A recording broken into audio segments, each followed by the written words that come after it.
High guys दर्शक नमस्ते नमस्कार सम्पूर्णमा हैन। सो आजको चाहिँ दसैँको दिन रहेछ हैन। आज चाहिँ टिकाको दिन। सो म चाहिँ कामदेखि चाहिँ एक्चुअली कामदेखि चाहिँ म छुट्टी भएर चाहिँ हैन दसैँ मान्नको लागि ससुराल आएको छु हैन। आज चाहिँ म यसपालिको दसैँमा चाहिँ गाउँतिर जान नसकेको कारणले चाहिँ म यसपालि त्यतिर मनाउनु भएको छु हैन। सो मेरो तर्फबाट सम्पूर्णलाई शुभकामना हैन। अनि साथै मलाई पनि हामी चाहिँ आज 3 जना आएको छु हैन। म मेरो बुढी र मेरो छोरी। मेरो छोरो चाहिँ सुतिरहेछ हैन। छोरो यता हेर्दै उता हेर्दै उता यता हेर्दै यता यता। सो त्यही भएर पनि राम्रोसँग दसैँ मनाउनु होला हैन। म पनि राम्रोसँगले मनाउने छु। फाइनली सबैलाई सम्पूर्णलाई चाहिँ धेरै धेरै शुभकामना हैन। राम्रोसँगले दसैँ मनाउनु होला। सो हैन अब चाहिँ हामी टिका लाउनु चाहिँ पुरा तयारी भइरहेको छ। सो अब चाहिँ हामी टिका लाउँछौँ हैन।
हेलो गाइस, हामी चाहिँ पल्लो घरमा चाहिँ लगाइसक्यौँ हैन।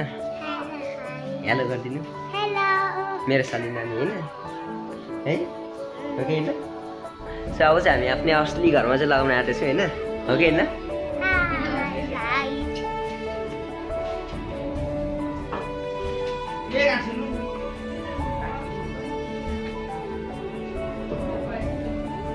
सो गाइस हामीले चाहिँ टिका लगाइसक्यौँ हैन। फाइनली हामीले टिका लगायो अरे अब चाहिँ हामी फेरि अर्को हैन। सो आफ्नै घरमा फेरि अर्को ठाउँमा जान लागेको छु हैन। आउनु कता तपाईँ भाग्नु भएको? तपाईँ लजाउनु भएको हो फेरि। ह्याप्पी दसैँ भनिदिनु।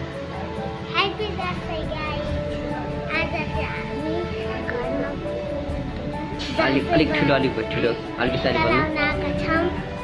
अनि अरू केही न केही है। सो गाइस मेरो रिल चाहिँ भरे सुट हुन्छ हैन। हेरिदिनु होला।